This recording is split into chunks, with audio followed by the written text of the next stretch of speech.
Dana White reveals no taxpayers' money will be used for the White House event and the UFC will cover all expenses. In an interview with Sports Business Journal, Dana said the budget would make the UFC's $20 million Sphere event look like quote-unquote ashtray money. He said the main event of the card will be a one-of-one fight and neither Conor McGregor versus Michael Chandler or Jorge Masvidal will be on the card. Dana says this will not be a one-off pay-per-view. There will be no live gate and there will be no sponsors on the cage or canvas. He also claims the UFC will cover $700,000 to restore the South Lawn after the event. In yesterday's video, we reported on Iliad Aoria listing his $3.5 million house for sale. He shared the home with his ex-wife and it's located in one of the most exclusive neighborhoods in Madrid. Arman Sarukian made an offer to Ilya on X. He wrote, "I'll buy your house if you agree to fight me next." Arman Sarukian is set to compete in Real American Freestyle Wrestling again. He will face Giorgio Poulos at RAF 6 on February 28th. Arman appeared on the Ariel Helwani show yesterday and said that if he doesn't fight Justin Gaethje or Ilia Topuria next, he wants to move down to featherweight and fight for that belt. Alexander Volkanovski responded to Arman and says he'd love to fight him.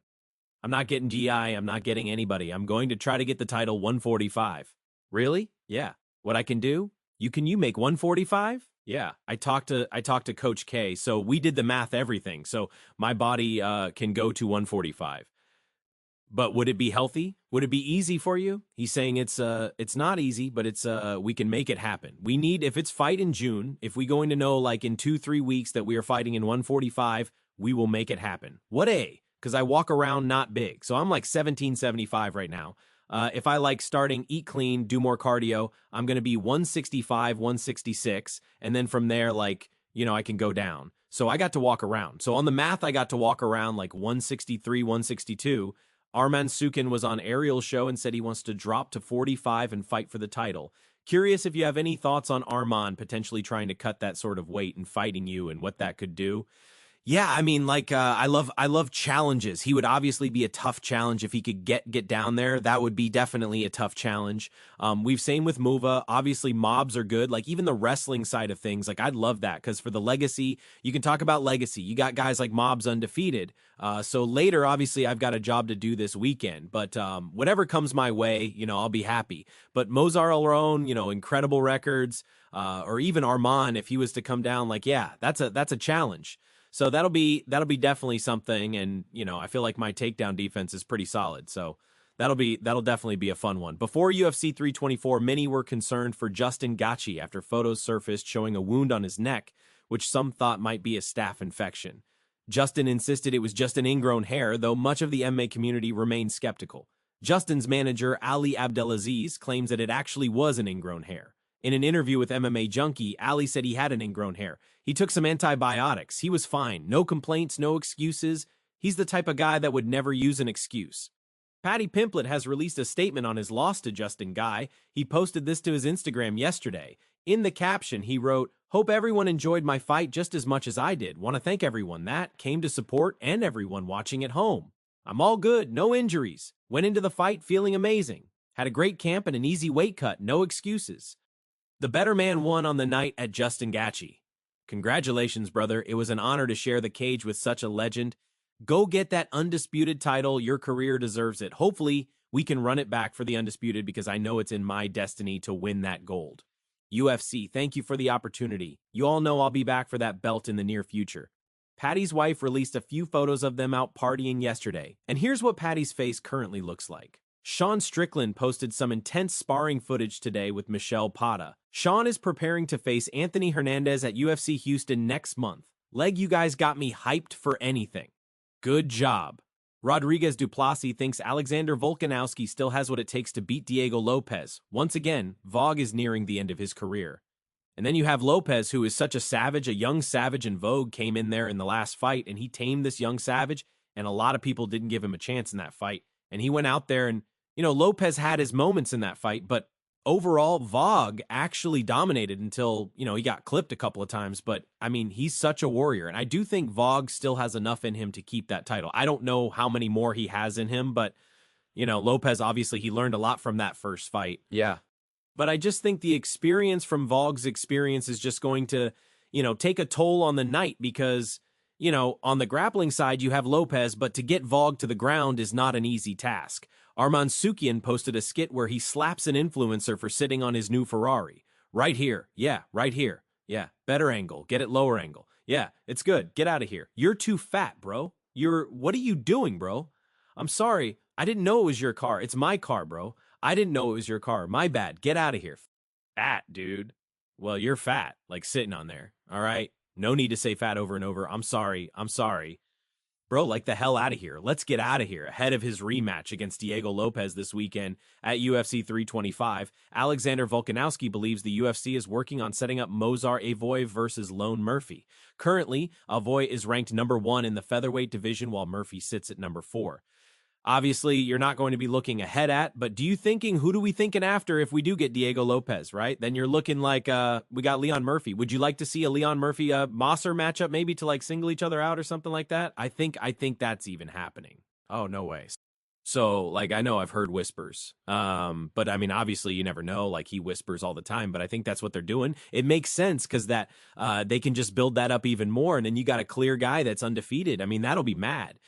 That would be undefeated. Huh? Well, undefeated UFC. Oh, nice. Yeah, for sure.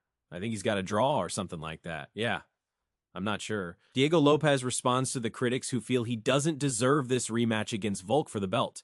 In an interview with MMAfighting.com, Diego said, "No one is going to say no to a title fight, right? People are going to criticize any decision the UFC makes. If the UFC gave the fight to Movsar, some people would criticize it saying, oh, but the guy hasn't fought in a year.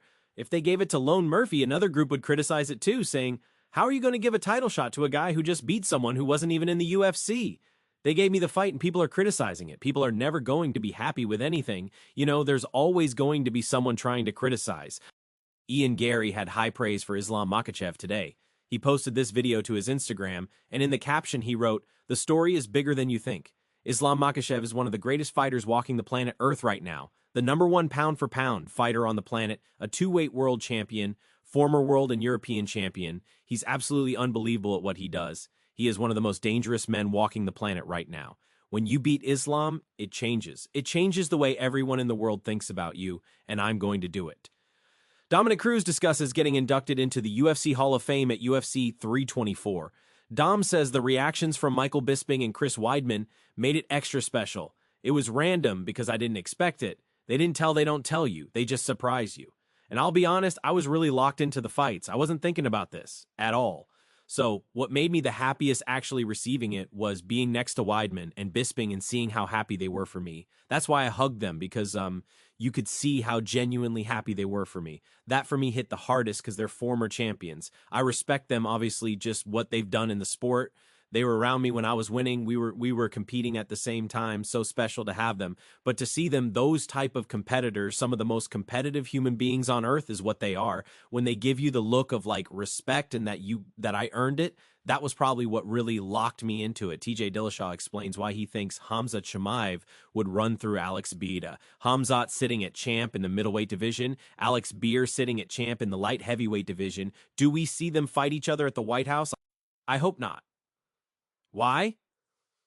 Because Hamza would run through Alex Prey. Oh, hello, TJ. TJ with the call of the year, he would run through Alex Beer. Run through. Wow. I love the confidence looking out for the team. That's not looking out the team. That's like looking at styles. Yeah, looking so stylistically. Stylistically, Alex Beer is not stopping or taking any of those takedowns. You can't. No, you can't. No. He's sprawling on Hums up. He can try. He ain't hitting him with a quick sprawl. You can try.